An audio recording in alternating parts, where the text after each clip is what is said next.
ውድ የቻናላችን ተከታታዮች ይህ በሳምንት 3 ጊዜ የሚቀርብላችሁ በኢትዮ ሳይንስ አካዳሚ የተዘጋጀ የሚቀርብ የተለያዩ የሳይንስ ቅንብሮች መረጃዎችን ያጠናከረ የማህበራዊ ገጽ ዝግጅታችን ነው።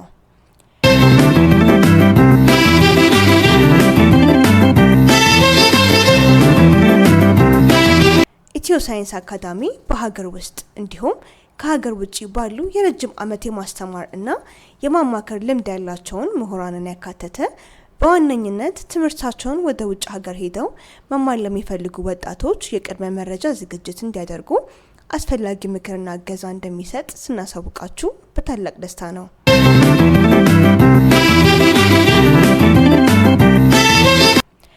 ኢትዮ ሳይንስ አካዳሚ ከዚህ በተጨማሪ የተለያዩ የስኮላርሺፕ ወይንም የነጻ የትምህርት እድሎችን የሚሰጡ ተቋማትን በማፈላለግ እንዲሁም እየተማሩ መስራት የሚችሉበትን ወርክ ስተዲ ፕሮግራም የሚገኝበትን መንገድ በመጠቆም ወላጆችን ለማገዝና ለተማሪዎችም ተደራራቢ ስራ እንዳይሰሩና በትምህርታቸው ላይ ጫና እንዳይፈጠርባቸው ሙያዊ ተሞክሮ ባላቸው በአሜሪካ ሀገር ረጅም የማስተማር ልምድ ካላቸው መምህራኖች ጋራ አብሮ በመስራት ተጨባጭ እገዛና ድጋፍ ያደርጋል።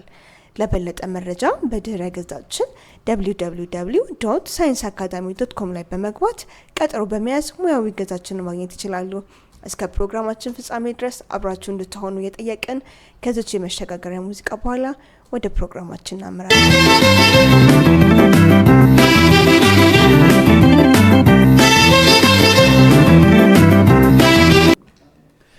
ጤና ይስጥልኝ ውድ የኢትዮ ሳይንስ አካዳሚ ቤተሰቦች፣ ዛሬ ለዘመናት በካናዳና በአሜሪካ ድንበር ላይ ያገለግል የነበረ አሁን ግን የድንበር መስመር እንዲሰመርለት ስለተደረገ አንጋፋ ቤተ መጻሕፍት ጉዳይ እነግራችኋለን። ከ100 ዓመት በላይ የአሜሪካና ካናዳ ዜጎች ድንበር አቋራጭ ቤተ መጻሕፍት በአንድ መግቢያ ይጠቀሙ ነበር። አሁን ግን አሜሪካውያንና ካናዳውያን የራሳቸው መግቢያ መገንባት እንዳለባቸው ዛሬ ያገኘነው ዜና ይጠቁማል። ባለፈው ሰኞ ዕለት ካናዳውያንና አሜሪካውያን በቬርሞንትና ኪዌክ የሚቋርጠውን የሃስኬል ፍሪ ላይብራሪና የኦፔራ ቤት የፊት ለፊት መግቢያ በነጻነት እንዲገቡ የሚያስችል የ100 ዓመት ወግ የነበረው በዚህ ውሳኔ መሰረት ማብቃቱን ነው ዜና የሚገልጸው። በቤተ መጻሕፍቱ ዋና መግቢያ በኩል የካናዳ አባላት እንደ ፓስፖርት ወይም ፍቃድ ያሉ መለያ ሰነዶቻቸውን ይዘው ወደ 70 ጫማ የሚጠጋ የአሜሪካንን የእግረኛ መንገድ ይጓዙና በቤተ መጻሕፍቱ ዋና መግቢያ በኩል ማለትም በቬርሞንት በኩል ይገባሉ። ነገር ግን ባለፈው ሳምንት የአሜሪካ ባለስልጣናት ይህ ቀላል መዳረሻ እንደሚያበቃ ተናግረዋል። አብዛኞቹ ካናዳውያን በካናዳ በኩል በተለየ የመግቢያ መግባት አለባቸው ብለዋል።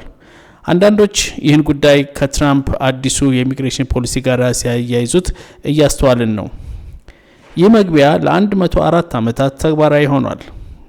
የቀድሞ ቤተ መጻሕፍቱ የቦርድ አባል የነበረችው ሶኒያ ዶፓውሊ ይሄ ጉዳይ ከአሁን በኋላ እንደማይቀጥል ተናግራለች። ከሚቀጥለው ሰኞ ጀምሮ የቤተ መጻሕፍት አባልነት ማረጋገጫ ያላቸው ካናዳውያን በቬርሞንት በኩል ያለውን የፊት ለፊት መግቢያ መጠቀም ይችላሉ። ነገር ግን አባል ያልሆኑት በካናዳ በኩል መግባት አለባቸው ሲል አዲሱ የቤተ መጻሕፍቱ አስተዳደር አሳውቋል። ምንም እንኳን ወደ ቤተ መጻሕፍት ከገቡ በኋላ ካናዳውያንና አሜሪካውያን በነጻነት መቀላቀል ቢችሉም እስከ ኦክቶበር 1 ድረስ ሁሉም ካናዳውያን አባላትን ጨምሮ በካናዳ በኩል ያለውን መግቢያ ሲጠቀሙ ቆይተዋል። ይህ የግል ቤተ መጻሕፍት የተመሰረተው በ1901 በስታንስቴድ ኪቤክ እና ደርቢ ላይ እንዲሁም ቬርሞንት መካከል ሲሆን ይህም በድንበር ከተሞች መካከል ያለውን ትብብርና አንድነት ለማበረታታት የታሰበ ነበር። ቬርሞንት በሰሜን አሜሪካ የሚገኝ አንድ ስቴት ሲሆን ኪቤክ ግን የካናዳ ግዛት ነች።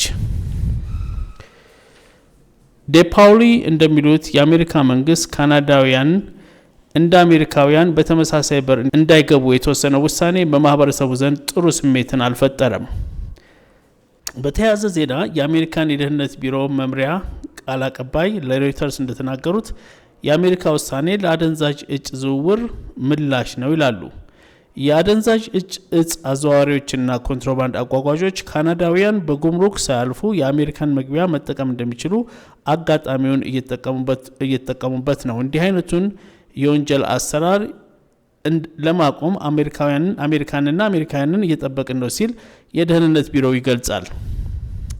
የሲቢኤስ ኒውስ በቤተ መጻሕፍቱ አቅራቢያ ስለ አደንዛዥ እጽ ዝውውርና ህገወጥ ዝውውር ቁጥጥሮች ተጨማሪ መረጃ ለማግኘት በጉዳዩ ዙሪያ የአሜሪካን የጉምሩክና የድንበር ጥበቃ ድርጅትን አነጋግሯል። የቤተ መጻሕፍቱ የቦርድ አባልና የቀድሞ ሰራተኛ ዴፓውሊ እንደሚሉት ጎረቤቶቻችንን እንወዳለን ብለዋል። ዴፓውሊ የአሜሪካ ቤተ መጻሕፍት አባላት ልክ እንደ ካናዳውያን አቻዎቻቸው በዚህ ዜና እንደተበሳጩ አክለዋል። ቤተ መጻሕፍቱ አሁን የአዲሱን የካናዳ ኮድ መግቢያ መገንባት አለበት። ይህም ከ1908 ጀምሮ በተወሰነ የገንዘብ ድጋፍ ላይ ለነበረው ለትርፍ ያልተቋቋመ ድርጅት አንድ ሌላ ፈተና ነው። ዴፓውሊ እንደምትለው በታሪካዊ ህንፃ ዙሪያ ላሉ የገጠር ማህበረሰቦች የሚያስተናግዷቸው ሌሎች ዝግጅቶች ሁሉ ለአባሎች ነፃ አገልግሎት ሲሰጥ ቆይቷል። በሌላ ጊዜ ደግሞ በኦፔራ ወይም በአካባቢ የፊልም ፌስቲቫል ላይ ለመገኘት ጥቂት የሆኑ ዶላሮችን ብቻ ያስከፍላሉ። ለፊልም ፌስቲቫሎቻችን ቲኬቶች $5 ናቸው። ለፖፕኮርን $1 እናስከፍላለን ስትል ዴፓውሊ ትናገራለች።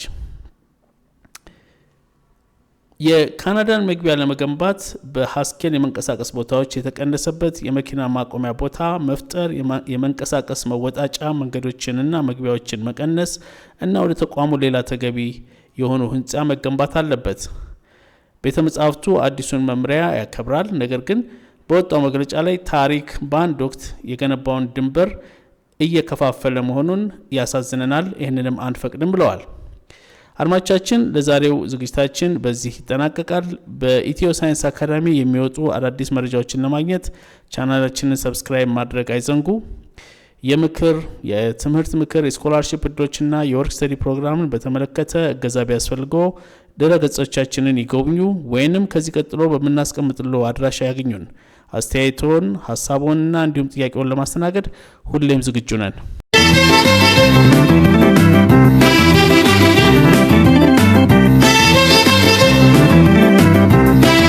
ውድ የፕሮግራማችን ተከታታዮች ለዛሬ ያዘጋጀንላችሁ የኢትዮ ሳይንስ አካዳሚ ጥንቅር ይሄንን ይመስላል። አዳዲስ መረጃዎችን፣ ስልጠናዎችን፣ የስኮላርሺፕ እድሎችንና ለውጭ ሀገር ትምህርት የሚያስፈልጉ ቅድመ ዝግጅቶችን ለመከታተል እንዲሁም በትምህርት ላይ ሆነው እንዴት እየተማሩ መስራት እንደሚችሉ እናም ለዚህ ማመልከት እንደሚችሉ እያሳወቅን እገዛ ቢያስፈልገው ልንረዳው ዝግጁ መሆናችንን በአክብሮት እንገልጻለን። ይሄንንና ሌሎች መረጃዎችን ለማግኘት ድረገጻችንን ይጎብኙ። ቻናላችን ሰብስክራይብ በማድረግ ቤተሰብ ይሁኑ። ሐሳብ አስተያየት ካሎት ሐሳብ መስጫ ሳጥን ላይ ሐሳብ አስተያየቶን ያስቀምጡልን። ድረገጻችን www.scienceacademy.com፣ ኢሜል አድራሻችን scienceacademy075@gmail.com፣ የፌስቡክ አድራሻችን ኢትዮሳይንስ_ESA፣ ኢንስታግራም አድራሻችን ESA16786፣ ኤክስ አድራሻችን @etio_science፣ ቲክቶክ አድራሻችን @etioscienceacademy1። በቀጥታ በስልክ መስመር መደወል ካስፈለገው 0944369753 ወይንም በተለዋጭ ስልክ ቁጥራችን 0976006940። በቀጣይ እስከምንገናኝ በያላችሁበት ሰላምና ጤና እንመኝሎታለን። ኢትዮ ሳይንስ አካዳሚ ክህሎትን በማጎልበት የተሻለ ነገን እንገንባ።